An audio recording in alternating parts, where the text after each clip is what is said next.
Welcome students. So this is our surface chemistry part 2।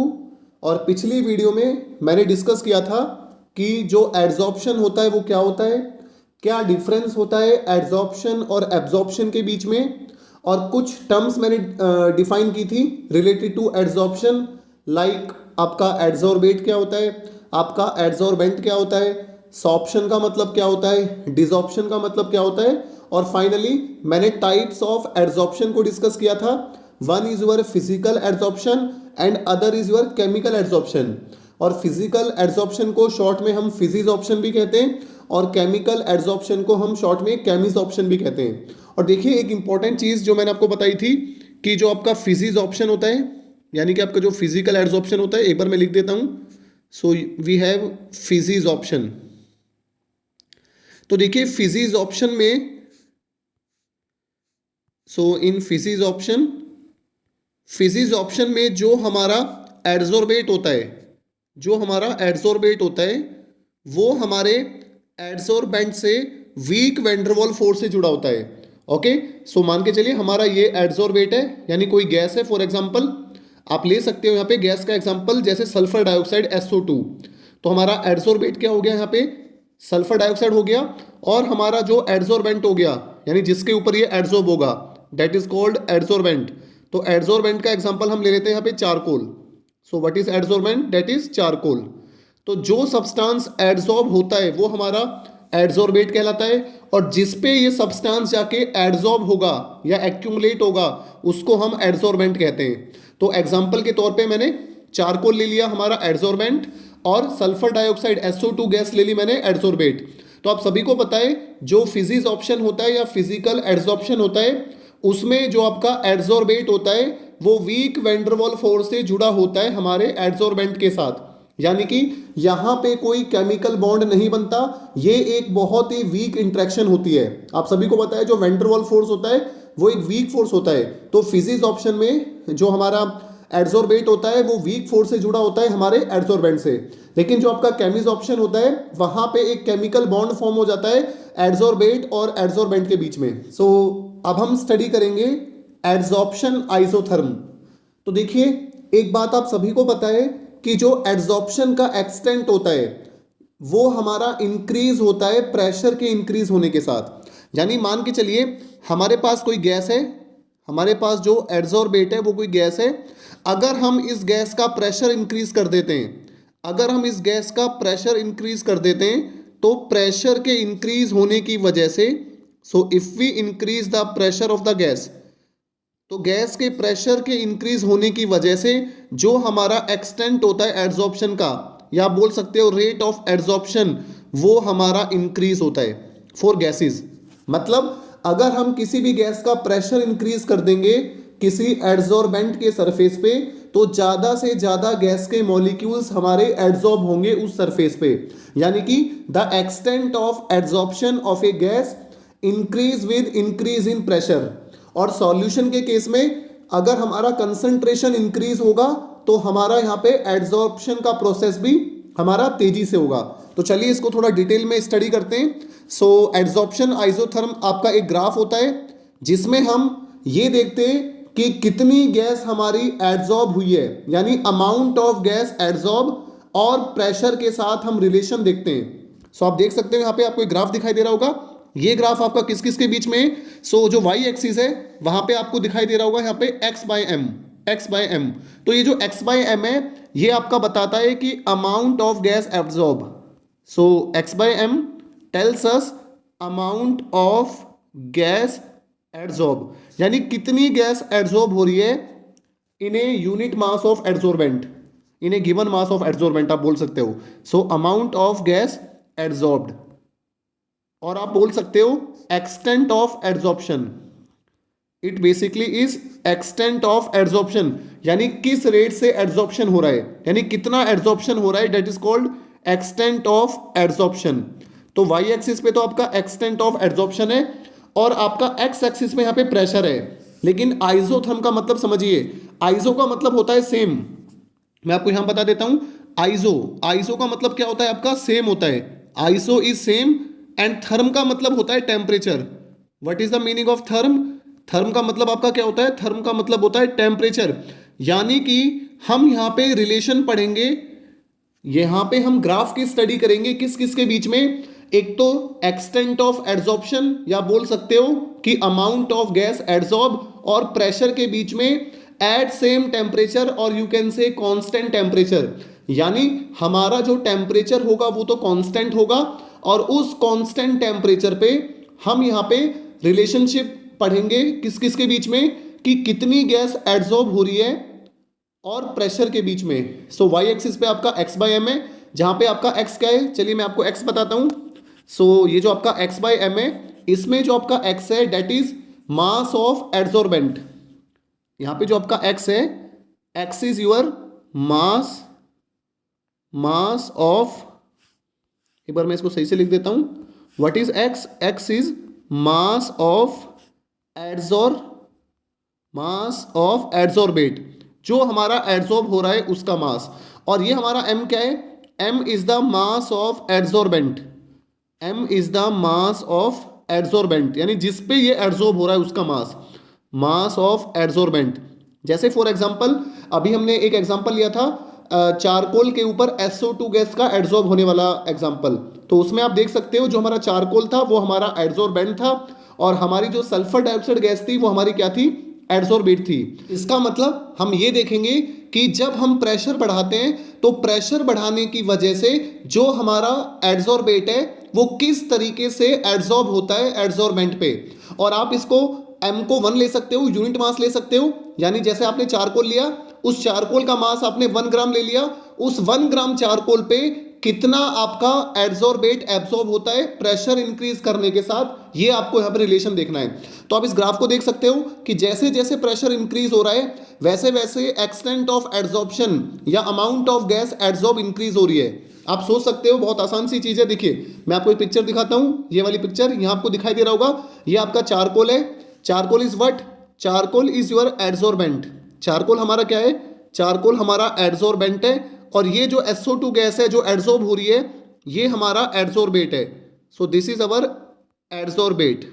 अब देखिए अगर हम यहाँ पे मान के चलिए, यहाँ पे जो पहले प्रेशर था वो यहाँ पे 10 था, let us take an example, 10 atm था प्रेशर, ठीक है। तो यहाँ पे जो सल्फर डाइऑक्साइड है उसके 3 मॉलिक्यूल एड्सॉर्ब हुए हैं। लेकिन अब हम क्या करते हैं, जो पिस्टन आपको दिखाई दे रहा है, इस पिस्टन से हम क्या करेंगे, अब यहाँ पे प्रेशर इंक्रीज करेंगे। मान के चलिए मैं इस पिस्टन को नीचे की तरफ दबाता हूँ, नीचे की तरफ मूव करता हूँ डाउनवर्ड डायरेक्शन में। तो जैसे हम पिस्टन को नीचे की तरफ मूव करते हैं तो अब हमें देखना है कि उससे क्या होगा। देखिए तो जैसे हम पिस्टन को नीचे मूव करते हैं तो आपको पता है कि यहाँ पे जो गैस है उसका प्रेशर इंक्रीज होगा, जो SO2 आपकी गैस है उसका प्रेशर बढ़ेगा, और प्रेशर बढ़ने की वजह से क्या होगा, ज्यादा मॉलिक्यूल्स चारकोल की सरफेस पे जाके एड्सॉर्ब होंगे। क्योंकि जैसे ही प्रेशर बढ़ेगा तो प्रेशर बढ़ने की वजह से और आपके मान के चलिए मॉलिक्यूल, एक मॉलिक्यूल आपका यहाँ पे प्रेजेंट है, एक मॉलिक्यूल आपका यहाँ पे प्रेजेंट है, एक मॉलिक्यूल आपका यहाँ पे प्रेजेंट है, तो प्रेशर बढ़ेगा तो ये वाले मॉलिक्यूल भी जाके सरफेस पे चिपक जाएंगे, यानी एक्यूमुलेट हो जाएंगे।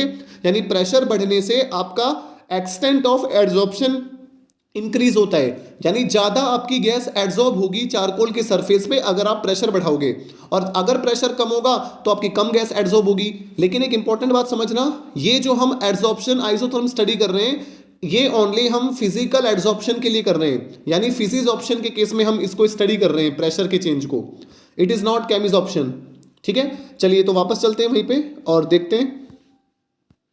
सो देखिए ये आपको जो ग्राफ दिखाई दे रहा है यहाँ पे आपके 3 आइसोथर्म ड्रॉ कर रखे हैं। एक तो आपका 195 केल्विन टेम्परेचर पे ड्रॉ कर रखा है आइसोथर्म, एक आपका 244 केल्विन पे, एक आपका 273 केल्विन पे। एक इंपॉर्टेंट बात जो मैंने यहाँ पे लिख रखी है, as temperature increases extent of adsorption decreases. यानी कि देखिए टेम्परेचर इंक्रीज होने से अब आपका पहले टेम्परेचर कितना था 195, फिर टेम्परेचर इंक्रीज कर दिया 244, फिर टेम्परेचर और इंक्रीज कर दिया 273। यानी अगर हम टेम्परेचर इंक्रीज करते हैं तो आपका देखिए ग्राफ जो है वो यहाँ पे थोड़ा डाउनवर्ड शिफ्ट हो गया। इसका मतलब यहाँ पे जो एक्सटेंट ऑफ एड्सॉर्प्शन है, यानी जो अमाउंट ऑफ गैस एड्सॉर्ब हो रही है वो आपकी यहाँ पे कम हो रही है प्रेशर इंक्रीज करने के साथ। यानी अगर हम टेम्परेचर इंक्रीज करते हैं तो टेम्परेचर इंक्रीज करने से एड्सॉर्प्शन का जो रेट है वो आपका डिक्रीज हो रहा है। ऐसा क्यों हो रहा है आप समझ सकते हो कि अगर हम अगर हम टेम्परेचर को इंक्रीज करते हैं तो टेम्परेचर इंक्रीज करने से क्या होगा, ये जो गैस के मॉलिक्यूल्स हैं आपको पता है कि फिजिकल एड्सॉर्प्शन में जो गैस के मॉलिक्यूल्स होते हैं वो सरफेस के साथ वीक वैन डर वाल फोर्स से जुड़े होते हैं। अब जैसे टेम्परेचर इंक्रीज होगा तो ये जो गैस है इनको एनर्जी मिलेगी और एनर्जी मिलने की वजह से ये यहाँ से वापस रिटेन हो जाएगी, यानी वापस यहाँ से निकल जाएगी। और अगर टेम्परेचर कम होगा इसका मतलब अगर मान के चलिए हम गैस को कूल डाउन करते हैं, अगर हमारा टेम्परेचर कम है तो ये गैस हमारे यहाँ पे कूल डाउन है, तो उसकी वजह से क्या होगा, यहाँ पे जो SO2 गैस के मॉलिक्यूल्स हैं उनको सफिशिएंट एनर्जी नहीं मिल पाएगी और वो ये मॉलिक्यूल छोड़ के ये सरफेस छोड़ के चारकोल के यहाँ से निकल नहीं पाएंगी। लेकिन अगर टेम्परेचर ज़्यादा होगा तो इन मॉलिक्यूल्स की थर्मल एनर्जी भी ज़्यादा होगी, जिसकी वजह से ये सरफेस पे ज़्यादा एक्यूमुलेट नहीं होगी या ज़्यादा एड्सॉर्ब नहीं होगी। सो आई थिंक आपको कंसेप्ट समझ आ गया होगा। ठीक है, so adsorption isotherm is nothing but the graph between x by m मतलब आपका amount of gas adsorb per unit adsorbate है ना। मतलब अगर आप 1 ग्राम एड्सॉर्बेट लेते हो तो उस 1 ग्राम एड्सॉर्बेट में कितनी गैस एड्सॉर्ब होती है उसका मास आपको लेना है, यानी mass of gas adsorb per unit mass of adsorbent. और प्रेशर वर्सेस प्रेशर आपको ग्राफ बनाना है। और आप देख रहे हो अगर आपका टेम्परेचर ज़्यादा है, सो ज़्यादा टेम्परेचर होगा, सो 273 is the highest temperature in तीनों में से। तो अगर आपका टेम्परेचर ज़्यादा होगा तो आपका एड्सॉर्प्शन कम होगा, लेकिन अगर आपका टेम्परेचर कम होगा तो प्रेशर बढ़ाने के साथ साथ आपका एड्सॉर्प्शन बढ़ेगा। ओके, उसके बाद देखिए अगला हम देखते हैं यहाँ पे ये फ्रूडलिक एड्सॉर्प्शन आइसोथर्म। तो हमारे फ्रूडलिक थे, उन्होंने इस आइसोथर्म को समझने के लिए यहाँ पे एक रिलेशन दिया था। अब हम स्टडी करेंगे फ्रूडलिक एड्सॉर्प्शन आइसोथर्म। तो फ्रूडलिक ने एक इंपेरिकल रिलेशन दिया था किसके बीच में, क्वांटिटी ऑफ गैस एड्सॉर्ब और प्रेशर एट कांस्टेंट टेम्परेचर। अब देखिए वो जो रिलेशन था, इंपेरिकल का मतलब ये होता है कि उन्होंने कोई डेरिवेशन नहीं किया, उन्होंने सिंपल एक रिलेशन दे दिया था एक्सपेरिमेंटल एनालिसिस करके। यानी उन्होंने फिजिक्स ऑप्शन का जो प्रोसेस था, उन्होंने कई सारे एड्सॉर्बेट लिए, कई सारे एड्सॉर्बेंट लिए और एक्सपेरिमेंटल उनको चेक किया कि किस रेट से यहाँ पे एड्सॉर्प्शन हो रहा है, और वहाँ उन्होंने एक्सपेरिमेंटल वेरिफिकेशन करके, एक्सपेरिमेंटल टेक्निक का यूज करके उन्होंने एक रिलेशन दिया, that is called empirical relation. मतलब कोई डेलिक ने एक इंपेरिकल रिलेशन दिया and that relation is x by m is directly proportional to pressure raised to the power 1 by n, जहां पे जो आपका 1 by n है it is greater than 0 but less than 1। तो आप देख सकते हो ये एक इंपेरिकल रिलेशन दिया था फ्रूडलिक ने, किसके बीच में, क्वांटिटी ऑफ गैस एड्सॉर्ब और प्रेशर के बीच में। यानी कि जो आपका x by m होगा, जो mass of gas adsorb per unit mass of adsorbent, ये डायरेक्टली प्रोपोर्शनल होगा प्रेशर की पावर 1 by n, यानी प्रेशर की यहाँ पे कुछ फ्रैक्शन दिया है 1 by n, जहां पे आपका जो 1 by n होगा वो आपका 0 से बड़ा होगा लेकिन आपका 1 से छोटा होगा। तो चलिए इस रिलेशन को समझते हैं थोड़ा डिटेल में। देखिए यहाँ आपको एक ग्राफ दिखाई दे रहा होगा, इस ग्राफ में अगेन यहाँ पे एक आइसोथर्म बना हुआ है जिसमें आपका x एक्सिस पे प्रेशर है और y एक्सिस पे आपका एक्सटेंट ऑफ एड्सॉर्प्शन है, यानी क्वांटिटी ऑफ गैस एड्सॉर्ब, कितनी गैस एड्सॉर्ब हो रही है 1 ग्राम एड्सॉर्बेंट पे। ठीक है, x by m, देखिए x by m में आपको कंफ्यूज नहीं होना है, आप x by m को ये समझ लो कि अगर आपका जो एड्सॉर्बेंट है, जैसे चारकोल हो गया, अगर आपका चारकोल 1 ग्राम है, जैसे यूनिट मास ले लिया आपने, नीचे आप देख सकते हो ना डिनोमिनेटर में आपका क्या है, m है, m is the mass of adsorbent. तो अगर आप एड्सॉर्बेंट के मास को 1 ग्राम ले लेते हो, यानी यूनिट मास ले लेते हो, तो उस पे जो गैस एड्सॉर्ब होगी, यानी उस पे जो आपका एड्सॉर्बेट एड्सॉर्ब होगा, उसका जो मास है उसका रिलेशन देखना है आपको प्रेशर के साथ। तो अगर आप प्रेशर बढ़ाते हो तो आपको पता है यहाँ पे जो x by m है वो भी आपका इंक्रीज होगा। लेकिन देखिए तो ये जो फ्रूडलिक थे, इन्होंने यहाँ पे क्या रिलेशन दिया था, x by m is directly proportional to p to the power 1 by n, जहां पे 1 by n की वैल्यू 0 से 1 के बीच होगी। अब इसको समझते थोड़ा डिटेल में। अब देखो इस ग्राफ में जो स्टार्टिंग वाला पोर्शन है, आप शुरू वाला हिस्सा देखो इस ग्राफ का, तो स्टार्टिंग में ये जो ग्राफ है ये आपका स्ट्रेट लाइन की तरह शो हो रहा है। देखो स्टार्टिंग में ये वाला जो रीजन है ये आपका यहाँ पे स्ट्रेट है बिल्कुल, उसके बाद ये थोड़ा सा कर्व होता जा रहा है और फाइनली यहाँ पे जो ग्राफ है वो आपका एक्स एक्सिस के पैरेलल हो गया। ठीक है, तो सबसे पहले हम इस ग्राफ को 3 हिस्से में स्टडी करेंगे। We will study this graph in 3 region. एक तो हम करेंगे जब आपका प्रेशर लो है, यानी जब आपका प्रेशर कम है उस समय हम इसको स्टडी करेंगे। एक आपका जब प्रेशर मॉडरेट है और एक आपका जब प्रेशर हाई है। सो आप देख सकते हो ग्राफ से एट लो प्रेशर, देखिए जब आपका प्रेशर लो है, तो जिस समय आपका प्रेशर लो है तो उस रीजन में हमारा जो ग्राफ है वो ऑलमोस्ट स्ट्रेट है, वो ऑलमोस्ट यहाँ पे एक स्ट्रेट लाइन है। इसका मतलब लो प्रेशर पे, इसका मतलब लो प्रेशर पे जो हमारा x बाय एम है, at low pressure x by m is directly proportional to p की पावर 1।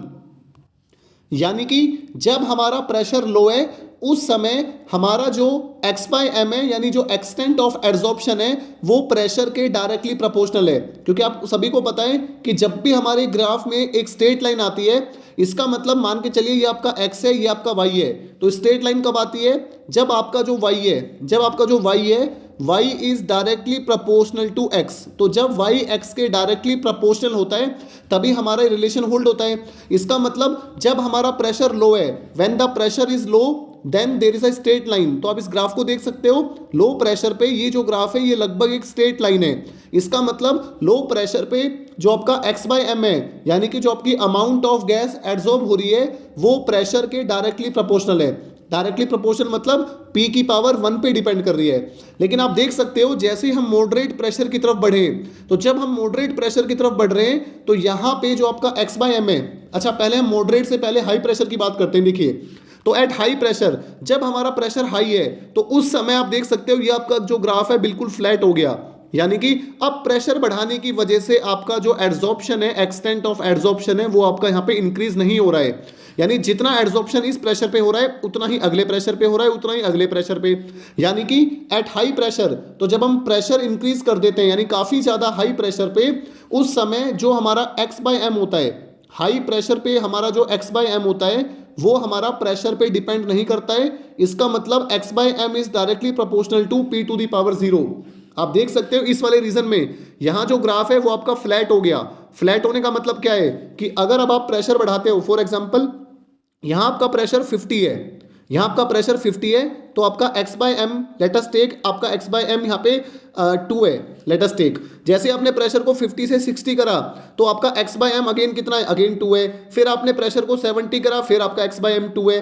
इसका मतलब एट वेरी हाई प्रेशर, तो जब हमारा प्रेशर काफ़ी ज़्यादा होता है तो उस समय हमारा जो मास ऑफ गैस एड्सॉर्ब होती है जो, या एक्सटेंट ऑफ एड्सॉर्प्शन जो होता है वो प्रेशर पे डिपेंड नहीं करता। तो चलिए इसको अब हम कंसेप्चुअली समझते हैं। देखिए आपको यहाँ पे फिगर दिखाई दे रही होगी जिसमें हमारे पास यहाँ पे चारकोल है और चारकोल पे सल्फर डाइऑक्साइड यानी SO2 गैस आके एड्सॉर्ब हो रही है। अब देखिए अब हम यहाँ पे धीरे धीरे प्रेशर बढ़ा रहे हैं। अब हम पिस्टन को यहाँ दबा रहे हैं और धीरे धीरे हम चारकोल के सरफेस पे SO2 गैस का प्रेशर बढ़ा रहे हैं। तो प्रेशर बढ़ने से क्या होगा? आज ही हमने पढ़ा है कि अगर हम प्रेशर इंक्रीज करेंगे, अगर हम प्रेशर बढ़ाएंगे, तो प्रेशर बढ़ाने से जो हमारा x बाय एम है, यानी हमारा जो एक्सटेंट ऑफ एड्सॉर्प्शन है वो हमारा इंक्रीज होगा। इंक्रीज होने का मतलब क्या है कि सरफेस पे SO2 गैस के जो मॉलिक्यूल्स हैं वो ज़्यादा से ज़्यादा आके एड्सॉर्ब होंगे। लेकिन आप सभी को पता है कि हमारा जो सरफेस है चारकोल का, उसमें आपके लिमिटेड नंबर ऑफ SO2 आके एड्सॉर्ब हो सकते हैं। क्योंकि जैसे ही आपने प्रेशर बढ़ाया तो यहाँ पे एक SO2 आके एड्सॉर्ब हो गया, फिर यहाँ दूसरा SO2 आके एड्सॉर्ब हो गया, फिर यहाँ तीसरा SO2 आके एड्सॉर्ब हो गया, फिर चौथा आके एड्सॉर्ब हो गया। अब यहाँ पे और जगह ही नहीं है। अब चारकोल के सरफेस पे फर्दर कोई एरिया ही नहीं है, जगह ही नहीं है जहाँ पे ये आके एड्सॉर्ब हो सके। इसका मतलब अगर अब आप और प्रेशर बढ़ाओगे तो उस प्रेशर बढ़ाने के बावजूद भी यहाँ पे x बाय एम इंक्रीज नहीं होगा, mass of gas adsorb increase नहीं होगा। क्यों नहीं होगा? क्योंकि चारकोल के सरफेस पे जितनी जगह थी उतने ही यहाँ पे सारी जगह पे यहाँ पे SO2 गैस के मॉलिक्यूल आके एड्सॉर्ब हो चुके हैं। अब यहाँ पे फर्दर कोई जगह बची नहीं है, और अगर यहाँ पे जगह बची नहीं है तो अब आप कितना ही प्रेशर बढ़ा लो, उससे यहाँ पे जो आपका x बाय एम है यानी जो गैस है अब वो फर्दर यहाँ पे एड्सॉर्ब नहीं होगी। This is called saturation point. तो ये अब हमारा सैचुरेशन हो गया। लेकिन यहाँ पे एक चीज आप ऐसे भी समझ सकते हो कि अगर अब यहाँ पे, अब देखो यहाँ पे जगह तो है नहीं, अब जगह नहीं है तो क्या होगा? अगर अब यहाँ पे एक SO2 आएगा तो इस वाले SO2 को जो पहले से यहाँ पे एक्यूमुलेट था इसे यहाँ से निकलना होगा। इसको देखो आप एक एग्जांपल से समझ सकते हो। मान के चलो आपके पास एक रूम है, मान के चलो आपके पास एक रूम है और इस रूम में काफ़ी सारी चेयर हैं, एक चेयर इस जगह पे, एक चेयर इस जगह पे, एक चेयर इस जगह पे। तो मान के चलिए इस रूम में 9 चेयर्स हैं, ठीक है, 9 चेयर हैं और बाहर यहाँ पे कुछ स्टूडेंट्स खड़े हैं और ये एक मान के चलिए गेम है जिसमें स्टूडेंट्स को जल्दी से भाग के जाना है और इन चेयर्स पे बैठना है, ठीक है। अब देखिए अब बाहर स्टूडेंट्स खड़े हैं, तो हुआ क्या, एकदम जैसे ही बाहर से धक्का लगा, मान के चलिए एकदम बाहर से किसी ने धक्का मारा कि एकदम शूट करो भागो, है ना। तो स्टार्टिंग में क्या हुआ, जब प्रेशर लो था यानी सारे स्टूडेंट आए और धीरे धीरे यहाँ पे बैठने लगे, यानी पहले इस सीट पे ये स्टूडेंट बैठ गया, इस चेयर पे एक बैठ गया, इस पे एक बैठ गया, फिर इस पे एक बैठ गया, फिर एक इस पे बैठ गया। यानी जैसे जैसे प्रेशर बढ़ रहा है, जैसे जैसे स्टूडेंट भाग के आ रहे हैं, वैसे वैसे ये सब यहाँ पे एक्यूमुलेट हो रहे हैं, सब यहाँ पे बैठ रहे हैं। क्यों बैठ रहे हैं, क्योंकि यहाँ पे चेयर अवेलेबल है बैठने के लिए। लेकिन मान के चलिए कुछ टाइम बाद क्या होता है, यहाँ पे और स्टूडेंट बढ़ के आते हैं, मतलब बाहर से और स्टूडेंट लगातार एंट्री कर रहे हैं, लेकिन वो क्या देखेंगे कि अब यहाँ पे कोई चेयर बची नहीं है जिसपे वो बैठ सकते हैं। इसका मतलब अब यहाँ पे फर्दर प्रेशर बढ़ाने से, या मतलब आप ऐसे समझ सकते हो फर्दर स्टूडेंट्स की एंट्री से यहाँ पे आपकी जो चेयर है वो अवेलेबल नहीं होगी। लेकिन अब क्या हो सकता है कि एक बच्चा अपनी चेयर छोड़ सकता है और बाहर से दूसरा बच्चा आके इस चेयर पे बैठ सकता है। सो दिस इज पॉसिबल।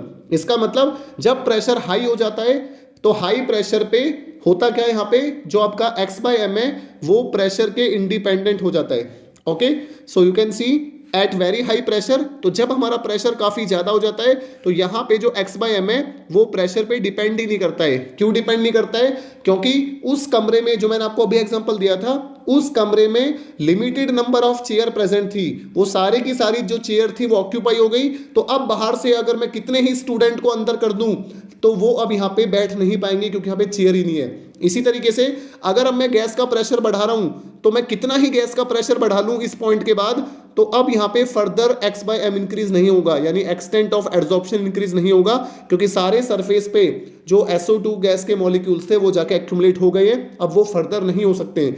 यानी इस रीजन में, हाई प्रेशर वाले रीजन में जो आपका x/m होगा वो प्रेशर पे डिपेंड नहीं करेगा। तो यही मैंने यहाँ पे लिखा था।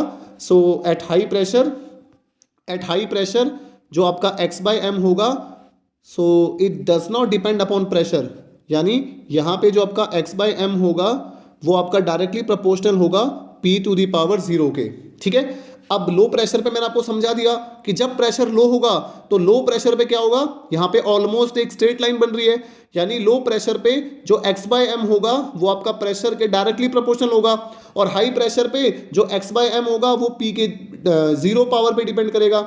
इसका मतलब लो प्रेशर पे तो p⁻1 पे डिपेंड कर रहा है, और हाई प्रेशर पे जो x/m है वो p⁻0 पे डिपेंड कर रहा है। यानी यहाँ तो p⁻1 पे डिपेंड कर रहा है x/m, यहाँ p⁻0 पे कर रहा है। तो इसका मतलब ये जो इंटरमीडिएट रीजन होगा, जो बीच वाला रीजन होगा, यहाँ पे जो x/m होगा, यहाँ पे जो x/m होगा वो p⁻0 से 1 के बीच में डिपेंड करेगा। तो यहाँ पे मैं लिख सकता हूँ कि यहाँ जो x/m है वो डायरेक्टली प्रोपोर्शनल होगा p⁻1/n।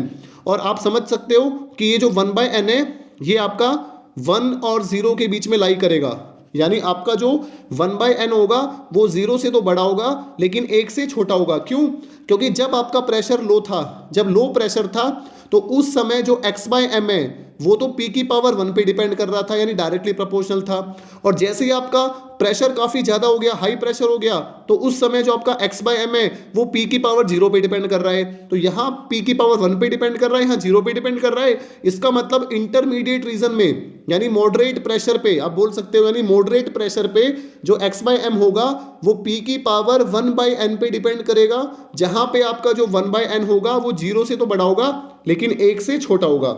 So this is nothing but this is your Freundlich. तो यही आपका क्या था, so this is your Freundlich adsorption isotherm. तो मैंने आपको स्टार्टिंग में जो बताया था कि जो हमारे फ्रूडलिक थे उन्होंने एक एम्पेरिकल रिलेशन दिया था, ठीक है, कि जो हमारा x/m होता है वो हमारा डायरेक्टली प्रोपोर्शनल होता है किसके, p⁻1/n के, जहां पे जो आपका 1/n है इट लाइज बिटवीन 0 एंड 1। तो जब लो प्रेशर होता है तो यहाँ पे 1/n की जो वैल्यू होती है वो 1 हो जाती है, और जब आपका हाई प्रेशर होता है सो हाई प्रेशर पे जो आपकी 1/n की वैल्यू है वो आपकी यहाँ पे 0 हो जाती है। Okay, so I think you understand this isotherm. चलिए आगे बढ़ते हैं। उसके बाद देखिए एड्सॉर्प्शन फ्रॉम सॉल्यूशन। अभी हम बात कर रहे थे एड्सॉर्प्शन फ्रॉम गैस की, है ना। अभी तक हम बात कर रहे थे कि हमारी एक गैस है जो हमारा एड्सॉर्बेट है, वो आके एड्सॉर्ब हो रही है चारकोल पे, यानी किसी सॉलिड एड्सॉर्बेंट पे। लेकिन अब हम देखेंगे कि क्या जो अभी हमने पढ़ा था कि प्रेशर इंक्रीज करने से एड्सॉर्प्शन इंक्रीज होता है, क्या ये हमारा सॉल्यूशन के लिए भी वैलिड होगा। देखिए एक डिफरेंस होता है जब भी हम गैस की बात करते हैं। So whenever we talk about gas, तो जब भी हम गैसेस की बात करते हैं तो गैसेस का क्या होता है, गैसेस का प्रेशर होता है। हमेशा जब भी हम गैस की बात करेंगे तो गैस के प्रेशर की बात करेंगे। और जब भी हम सॉल्यूशन की बात करेंगे, जब भी हम सॉल्यूशन की बात करेंगे तो सॉल्यूशन का होता है कंसंट्रेशन। सॉल्यूशन का क्या होता है, सॉल्यूशन का होता है कंसंट्रेशन। तो ये चीज़ ध्यान रखना कि जब भी सॉल्यूशन होगा तो उसके कंसंट्रेशन की टर्म्स में हम बात करेंगे, और जब भी गैस होगी तो गैस के लिए हम किस वर्ड का यूज करेंगे, उसके प्रेशर का यूज करेंगे। तो अब हम देखते हैं कि जो एड्सॉर्प्शन आइसोथर्म है वो हमारे सॉल्यूशन के लिए कैसा बनेगा। अभी हमने गैस के लिए देखा था कि अगर हम गैस का प्रेशर बढ़ाएंगे तो x/m बढ़ेगा, लेकिन अब हम देखेंगे कि अगर हमारा जो सॉल्यूशन फेज होगा तो उसमें जो एड्सॉर्प्शन होगा वो किस तरीके से होगा। इसका आप एग्जांपल ऐसे समझ सकते हो, आप देख सकते हो हमारे पास एक बीकर है, इस बीकर में हमारे पास चारकोल है जो हमारा एड्सॉर्बेंट है, और ऊपर हमारा सॉल्यूशन फेज है जिसमें हमने एसिटिक एसिड का सॉल्यूशन ले रखा है, यानी हमने पानी में एसिटिक एसिड को मिला दिया। तो this is our solution phase जिसमें पानी में एसिटिक एसिड है और नीचे हमारा चारकोल है। तो अब हम देखेंगे एड्सॉर्प्शन फ्रॉम सॉल्यूशन। इससे पहले हमने पढ़ा था एड्सॉर्प्शन फ्रॉम गैसेस कि अगर यहाँ पे चारकोल है और ऊपर कोई गैसियस फेज है यानी ऊपर कोई गैस है तो एड्सॉर्प्शन कैसे होगा, प्रेशर के साथ कैसे इंक्रीज करेगा, वो हमने पढ़ा था। लेकिन अब हम देख रहे हैं कि अगेन नीचे हमारा एक सॉलिड एड्सॉर्बेंट है यानी चारकोल है, लेकिन अब हमारे यहाँ पे ऊपर कोई गैस नहीं है, यहाँ पे हमारा सॉल्यूशन फेस है, और उस सॉल्यूशन में हमारे पास कौन है, एज एन एग्जांपल हमारे पास एसिटिक एसिड है। तो देखिए आप सभी को पता है जो ये सॉल्यूशन है वाटर में एसिटिक एसिड जो हमने मिला रखा है, तो इसमें जो हमारा सॉल्यूट है वो हमारा एसिटिक एसिड है। तो वो जो एसिटिक एसिड है उसके पार्टिकल्स जाएंगे और चारकोल के ऊपर एड्सॉर्ब होंगे। ओके, लेकिन एक इंपॉर्टेंट बात जो आपको ध्यान रखनी है यहाँ पे कि गैसेस के केस में हम प्रेशर की बात कर रहे थे, लेकिन अब हम यहाँ पे सॉल्यूशन के केस में अब हम यहाँ पे बात करेंगे कंसंट्रेशन की। सॉल्यूशन के केस में हम बात किसकी करेंगे, अब कंसंट्रेशन की। बाकी सारी चीजें आपकी सेम रहेगी, बाकी सारी चीजें आपकी सेम रहेगी। मतलब सेम कैसे रहेंगी, देखिए मैंने आपको गैसेस के केस में फ्रूडलिक एड्सॉर्प्शन आइसोथर्म बताया था कि जो आपका x/m होता है, जो आपका x/m होता है वो डायरेक्टली प्रोपोर्शनल होता है P⁴ के। ठीक है, जो आपका x/m होता है वो आपका डायरेक्टली प्रोपोर्शनल होता है P⁴ लेकिन दिस इज फॉर गैसेस, ये आपका गैसेस के लिए होगा। ठीक है, लेकिन अगर हम बात करें सॉल्यूशन के लिए, अगर हम बात करें सॉल्यूशन के लिए तो आप सभी को पता है जो सॉल्यूशन होता है उसकी कंसंट्रेशन होती है। कंसंट्रेशन यानी कितना सॉल्यूट आपने डाल रखा है उस सॉल्यूशन में, यानी moles per litre. Concentration is nothing but moles per litre, यानी 1 लीटर सॉल्यूशन में कितने मोल्स प्रेजेंट है सॉल्यूट के। यानी इस फिगर में जैसा आप देख सकते हो कि अगर आपने 1 लीटर सॉल्यूशन लिया है तो उस 1 लीटर सॉल्यूशन में कितने मोल्स प्रेजेंट हैं एसिटिक एसिड के, this is the concentration of this solution. ठीक है, सो इस केस में जो आपका एड्सॉर्प्शन होगा यानी जो आपका x/m होगा वो डायरेक्टली प्रोपोर्शनल होगा C⁴ के। तो देखिए कुछ खास डिफरेंस नहीं है। गैसेस के केस में जो आइसोथर्म बनाते हैं तो वहां पे जो फ्रूडलिक था उसने रिलेशन दिया था कि गैसेस के केस में जो आपका x/m होगा यानी आपका जो एक्सटेंट ऑफ एड्सॉर्प्शन होगा, या आप कह सकते हो अमाउंट ऑफ गैस एड्सॉर्ब जो होगी वो डायरेक्टली प्रोपोर्शनल होगी pressure raise to the power 1/n। लेकिन अगर आप सॉल्यूशन लेके चलते हो तो सॉल्यूशन के केस में जो आपका x/m होगा वो आपका डायरेक्टली प्रोपोर्शनल होगा concentration raise to the power 1/n के। तो यहाँ पे तो आपको प्रेशर लेना है गैस के केस में, और सॉल्यूशन के केस में आपको यहाँ पे कंसंट्रेशन लेना है। बाकी सारी चीजें आपकी सेम रहेंगी। आई थिंक आपको समझ आ गया होगा कि एड्सॉर्प्शन फ्रॉम सॉल्यूशन में क्या डिफरेंस है। सॉल्यूशन के लिए हम कंसंट्रेशन की टर्म से बात करते हैं और गैसेस के लिए हम किसकी बात करते हैं, गैसेस के लिए हम प्रेशर की बात करते हैं। बाकी जो इंपेरिकल रिलेशन है, इंपेरिकल रिलेशन आपकी सेम रहेगी, चाहे आपका प्रेशर हो चाहे आपकी कंसंट्रेशन हो, दोनों के लिए आपकी जो इंपेरिकल रिलेशन है वो सेम रहेगी। अब चलिए इस इंपेरिकल रिलेशन को थोड़ा आगे बढ़ाते हैं और इससे हम एक और ग्राफ ड्रॉ करते हैं, ये मैं आपको दिखाता हूं। सो देखिए फ्रूडलिक का जो एड्सॉर्प्शन आइसोथर्म था गैस के लिए, उसकी जो आपकी रिलेशन थी देखिए वो क्या थी, जो x/m है, जो x/m है वो डायरेक्टली प्रोपोर्शनल है P⁴ x/m is directly proportional to P⁴ 1/n। ठीक है, अब आपको पता है जब भी प्रोपोर्शनलिटी साइन हटता है तो कांस्टेंट आता है। सो यहाँ पे let us take that constant as k। So x/m is equal to k P⁴ 1/n।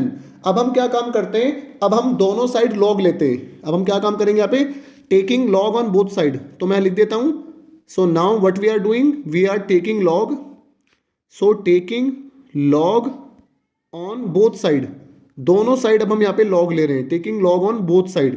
तो देखिए दोनों साइड लॉग लेने से क्या होगा, सो यहाँ पे आपका हो जाएगा log x/m is equals to log k into P to the power 1/n। Okay, अब हम यहाँ पे एक लॉग की प्रॉपर्टी लगेंगे। क्या प्रॉपर्टी होती है लॉग की, कि जो आपका लॉग x इंटू वाई होता है। अब हम यहाँ पे एक लॉग की प्रॉपर्टी लगाएंगे। सो मैं आपको दिखा देता हूं। सो लॉग की जो प्रॉपर्टी होगी वो होगी हमारी, जो लॉग x इंटू वाई होता है, जो लॉग हमारा x इंटू वाई होता है वो आपका होता है log x plus log y. जो लॉग x इंटू वाई होता है वो आपका होता है log x plus log Y.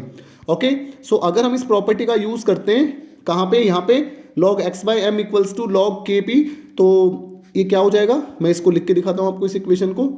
सो देखिए हमारे पास है यहाँ पे log x/m is equals to log, अब हम यहाँ पे आइडेंटिटी लगा देंगे, log x इंटू वाई क्या होता है, log x यानी log k plus log y, और y क्या था हमारा p to the power 1/n।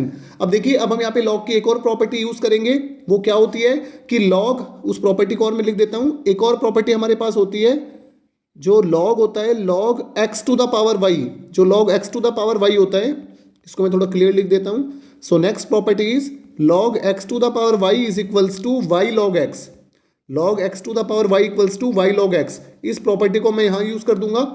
सो देखिए हमारा फाइनली क्या बन जाएगा, फाइनली हमारे पास आ जाएगा log x/m, so log x/m is equals to log x/m is equals to log k, log x/m is equals to log k plus आपका 1/n आगे आ जाएगा 1/n log p।